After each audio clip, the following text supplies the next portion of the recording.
इसके पहले हम लोगों ने एक टॉपिक देखा है वैद्युत क्षेत्र। और वैद्युत क्षेत्र में बहुत सारी बातों की हमने चर्चा की, बहुत सारी चीज़ों की हमने चर्चा की। उसके बाद एक टॉपिक आता है इलेक्ट्रिक फील्ड इंटेंसिटी, यानी कि वैद्युत क्षेत्र की तीव्रता, इलेक्ट्रिक फील्ड इंटेंसिटी। हम यहाँ पर एक सोर्स चार्ज की बात करते हैं।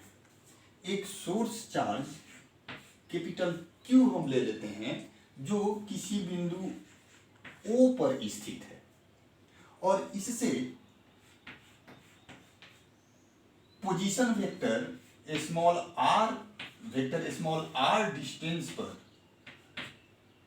कोई दूसरा पॉइंट P ले लेते हैं और इस पॉइंट P पर एक टेस्ट चार्ज Q नॉट की कल्पना करते हैं, positive test charge Q naught की कल्पना करते हैं। तो जाहिर सी बात है कि इस सोर्स चार्ज के फील्ड में जब यह टेस्ट चार्ज आएगा तो इलेक्ट्रिक फोर्स एक्सपीरियंस करेगा, अनुभव करेगा, और उस इलेक्ट्रिक फोर्स को हम यहां पर वेक्टर F से इंडिकेट कर देते हैं। अब अगर यहां वेक्टर F और Q नॉट के रेशियो की बात करें, हम अनुपात की बात करें, तो यही अनुपात इलेक्ट्रिक फील्ड इंटेंसिटी का मान देता है। तो हम यह कह सकते हैं कि किसी बाह्य विद्युतीय क्षेत्र में जब किसी धन परीक्षण आवेश को लाया जाता है तो वह धन परीक्षण आवेश जो विद्युतीय बल वेक्टर F अनुभव करता है, उस वेक्टर F तथा लाए गए टेस्ट चार्ज Q नॉट का जो अनुपात होता है उसे हम लोग इलेक्ट्रिक फील्ड इंटेंसिटी बोलते हैं। उसे हम कैपिटल वेक्टर E से इंडिकेट्स करते हैं। तो देयरफॉर यहां पर अगर हम देखें तो vector E position vector R equal to vector F upon Q naught position vector R, यानी कि वेक्टर F और Q नॉट का जो रेशियो है, इस रेशियो से हम electric field intensity vector E का वैल्यू कैलकुलेट कर सकते हैं। अब यहां पर एक बात आती है वेक्टर R की। तो यह वेक्टर R जो है वह एक पोजीशन वेक्टर है, जिसे हम लोग हिंदी में सदिश, स्थिति सदिश बोलते हैं। हिंदी में इसे स्थिति सदिश बोलते हैं। और 11th में इसके बारे में बहुत अच्छी तरीके से हमने पढ़ा है कि इसे हम लोग मॉड वेक्टर R कैप या R कैप से इंडिकेट्स करते हैं।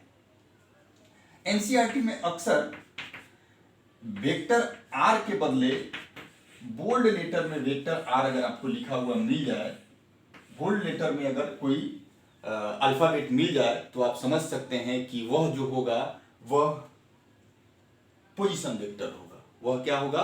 तो पोजीशन वेक्टर होगा। अब इसमें हम कुछ पॉइंट्स पर विचार करते हैं। सबसे पहला पॉइंट आता है कि यह जो है वह वेक्टर क्वांटिटी है। कौन सी क्वांटिटी है? तो वेक्टर क्वांटिटी है।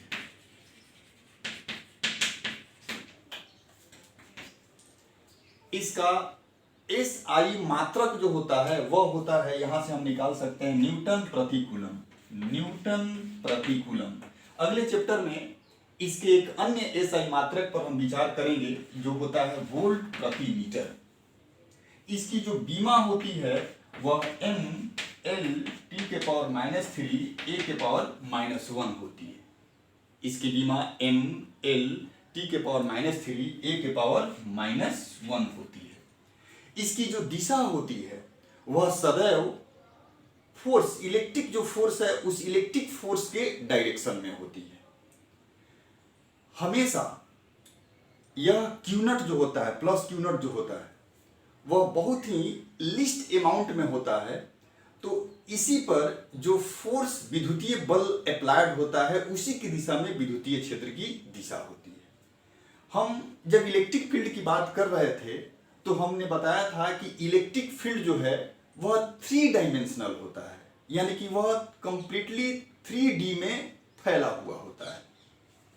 अब अगर हम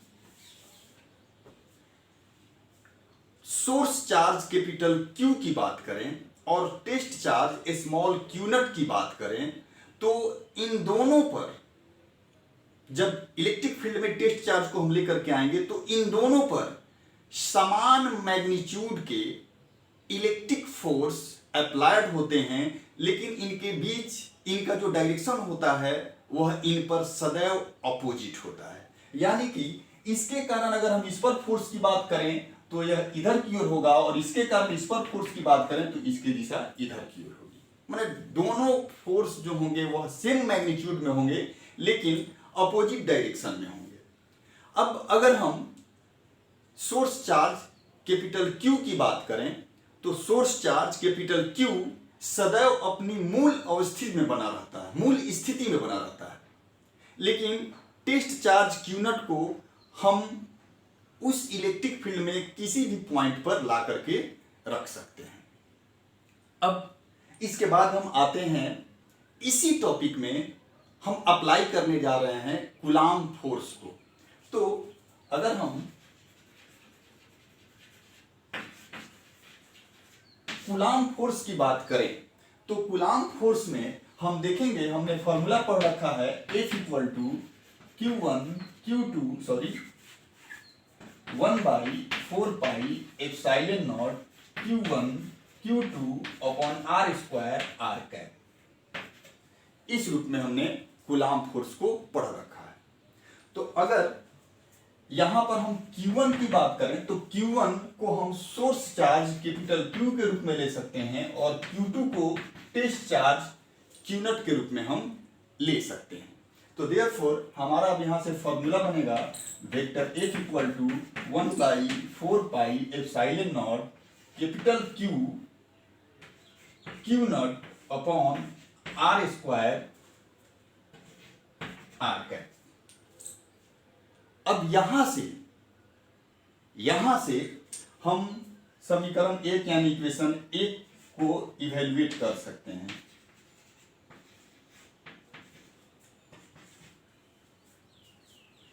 वेक्टर E इक्वल टू हमने ये फॉर्मूला प्राप्त किया है, तो वेक्टर E इक्वल टू हम एक फॉर्मूला यहां से ले सकते हैं 1 by 4 pi epsilon not Q नट से यह Q नट कैंसिल हो जाएगा, तो हमारे पास फॉर्मूला मिलेगा Q बटा R स्क्वायर R कैप। अगर हम इस इक्वेशन में आए तो इस इक्वेशन में हम देखेंगे कि इस इक्वेशन में Q नट कहीं भी नहीं है। तो इसका मीनिंग क्या निकल करके आता है? इसका मीनिंग निकलता है कि इलेक्ट्रिक फील्ड इंटेंसिटी जो है वह Q नट पर डिपेंड नहीं करता है, यानी कि Q नट से लाए गए परीक्षण आवेश, लाए गए टेस्ट चार्ज से वह परे होता है। यानी कि इलेक्ट्रिक फील्ड इंटेंसिटी जो है वह इलेक्ट्रिक फील्ड इंटेंसिटी लाए गए टेस्ट चार्ज से कंप्लीटली स्वतंत्र होता है।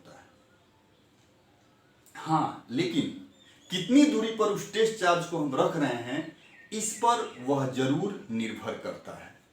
तो यहां पर इसको अगर हम वेक्टर F के टर्म में लिखना चाहें तो वेक्टर F के टर्म में हम कुछ इस प्रकार लिख सकते हैं, वेक्टर F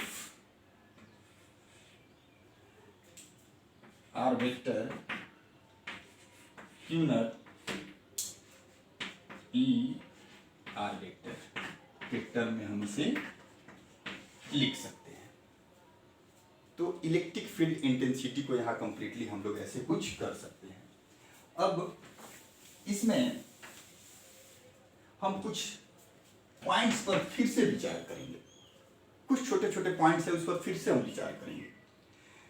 अगर हम कैपिटल Q, जिसे हम लोग सोर्स चार्ज बोल रहे हैं, कैपिटल Q के फील्ड में स्मॉल q नॉट को हम लेकर के आते हैं, यानी कि टेस्ट चार्ज को हम लेकर के आते हैं, तो इस लाए गए Q नट के कारण इसमें मूवमेंट की प्रवृत्ति होगी, यानी कि गति करने के लिए यह बाध्य हो जाएगा।